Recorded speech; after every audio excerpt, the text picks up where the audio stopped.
meu amigo vascaíno. Um bom dia, um bom começo de tarde, um casaca no seu coração e que Deus possa abençoar as nossas vidas. Um vídeo no tom muito sério para a gente falar sobre o futuro do Vasco da Gama, um futuro que preocupa bastante. O Vasco vivendo a maior crise financeira da sua história. Ontem, a 777 Partners obteve uma liminar aí na justiça que impacta diretamente a gestão do Pedrinho sobre o controle da Vasco SAF até o dia 12 de março, quando acontecerá o julgamento. Julgamento este que segue indefinido, ninguém pode cravar aqui que o Pedrinho vai continuar como controlador da Vasco SAF, ou se a 777 vai recuperar aí o controle. Enfim, a gente tomou conhecimento aí de algumas situações envolvendo essa recuperação judicial, tá? Um absurdo o quanto que o Vasco está devendo a Jorge Salgado. O Pedrinho pede uma indenização a 777 Partners, ok, mas com relação ao Salgado, não há punição nenhuma. E simplesmente a gente vai falar aqui sobre Vasco da Gama e Flamengo, muita polêmica aí, muita polêmica mesmo, e a chegada de reforços. Mas a gente vai ter que colocar um parênteses, um asterisco aí nessa situação por conta dessa decisão que a gente teve ontem aí. Então tem reforço chegando no Vasco, mas a gente vai dar uma explicada aqui nessa situação. Pois bem, peço a você que não é inscrito para você se inscrever no nosso canal. E esse vídeo aqui deixa claro que não é nada contra o CPF do Pedrinho, mas é uma constatação de como que essa administração, na minha opinião, é fraca. Pois bem, vamos lá. Vamos começar falando aqui sobre Vasco da Gama e Flamengo. O jogo será no Maracanã, ou, perdão, o jogo será no Engenhão. O Vasco aceitou jogar no Engenhão sem o setor norte e sem o setor sul, certo? A Polícia Militar do Estado do Rio de Janeiro disse que não poderia dar segurança por conta aí do Carnaval, e o Vasco simplesmente aceita, precisando de dinheiro, aceita jogar com a metade da capacidade do Engenhão. Pois bem, o Vasco vai fazer 2 treinamentos no Engenhão. Ontem, quem foi o representante do Vasco na reunião da FED não foi o Pedrinho, foi o Marcelo Santana. Eu quero te fazer uma pergunta. Marcelo Santana te representa, torcedor do Vasco? Você acha justo o Pedrinho não ter ido nessa reunião? Falta de representatividade, certo? Se escondendo. Sabe, a pessoa tem que, para ser presidente do Vasco, ela tem que se expor um pouquinho. Se expor um pouquinho. É muito fácil você ser presidente do Vasco quando você apresenta o Felipe Coutinho. Difícil é você ser presidente quando você tem que lutar contra o sistema. A gente sabe a quem interessa aí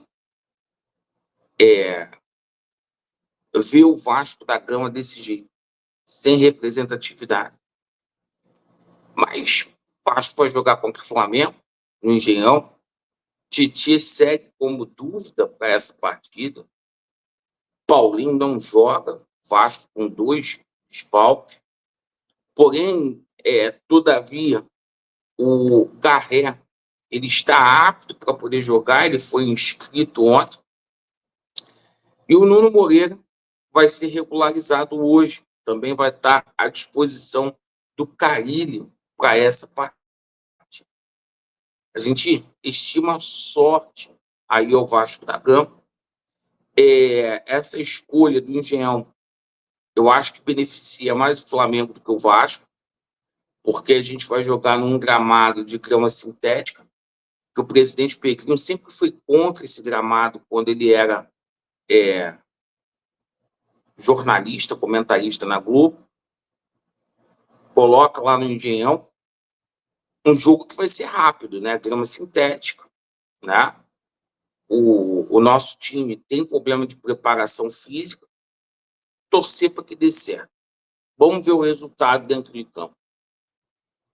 Sobre a situação envolvendo reforços, Vasco que pede recuperação judicial, mas que já gastou 45 milhões aí de reais nessa janela aí com 3 jogadores.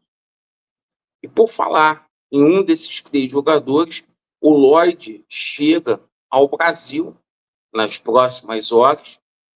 O Lloyd, infelizmente, não dará tempo de estar inscrito para esse jogo contra o Flamengo, pelo menos o primeiro. O jogador chega aí para ser um reforço para o ataque vascaíno, assim como o Brian Palácio. Esses 2 jogadores devem ser anunciados aí nas próximas horas, tá? Outra situação. O Vasco da Gama simplesmente desistiu da contratação do Nasser Villarreal. Imagine você, o Vasco manda um dirigente para a Colômbia, o dirigente fica 2 dias na Colômbia, o Vasco vai e retira a ação. Mas o seguinte, o Nasser Villarreal não vem mais. O Vasco acertando aí com o zagueiro Naves, zagueiro do Palmeiras, tá? E, além disso, né, o Vasco simplesmente indo atrás de mais um volante. A janela fecha no dia 28, tá? De fevereiro, daqui a 2 dias, para negociações no exterior. Mas para negociações de âmbito nacional, doméstica, vai até o dia 14 aí de março. Então, é o seguinte, espero que o Vasco faça as contratações aí devidas. Diante disso, a gente abre aqui um parêntese. Por quê? Porque ontem o Tribunal de Justiça do Estado do Rio de Janeiro, através de uma liminar lá do César Cury, desembargador da 4ª Vara Empresarial, simplesmente impôs limitações à gestão do Petrim. Limitações aí de transações financeiras também. E essas limitações financeiras aí têm a ver também com a chegada de reforços, porque o Vasco vai ter que pedir autorização lá na Justiça do Rio. Tudo que for envolver dinheiro vai ter que pedir lá na Justiça do Rio. Mas a situação de venda de jogador tem que ser comunicado também à Justiça do Rio de Janeiro. Mudança, eu quero vender o Vasco, né? Vai ter que ser comunicado. Laureano, isso é permanente? Não, mas vai ser assim até o dia 12 de março, quando vai acontecer ali o julgamento, certo? Do recurso do agravo de instrumento da 777 Parques, tá? Então, assim, a gestão Petrim, até lá, vai ficar engessada, porque praticamente não tem autonomia para fazer nada até lá. Tudo tem que passar pela justiça. Então, estou vendo muitas pessoas falando, reforço, mesmo agora vai passar pela justiça. Qualquer transação financeira É muito simples de entender. Você imagina, o Vasco alega que está falido, pede aí uma recuperação judicial. O judiciário está vendo que o Vasco já gastou aí quase 50 milhões, né? Então tem que passar pela justiça. E mais algumas coisas que eu quero falar aqui. O Pedrinho pediu uma indenização a 777 Partners. Acho justo, porque acabou com o Vasco da Gama. Mas nessa recuperação judicial consta documentado que o Vasco ainda deve 23 milhões e 800 mil ao Jorge Salgado. Eu quero perguntar por que o Pedrinho não pede uma indenização também ao Jorge Salgado por ter colocado o Vasco nessa situação? Por que o Pedrinho não cobra do Jorge Salgado? Você acha normal? Você acha justo, depois do que o Jorge Salgado fez com o Vasco, ele receber quase 24 milhões? Não foi pago nada na gestão do Jorge Salgado para ele mesmo? É uma coisa que a gente tem que se perguntar. E o Felipe Maestro, antes dele ser aí dirigente do Vasco da Gama, o Felipe Maestro ele tinha uma dívida de quase 2 milhões e meio. Pelo menos alguém recebeu no Vasco, né? Essa dívida com o Felipe caiu bastante, né? Está ali em 320 mil reais. Alguém recebeu bastante. Então, assim, o Jorge Salgado está muito cômodo. Eu não entendo por que o Pedrinho não pune o Jorge Salgado, certo?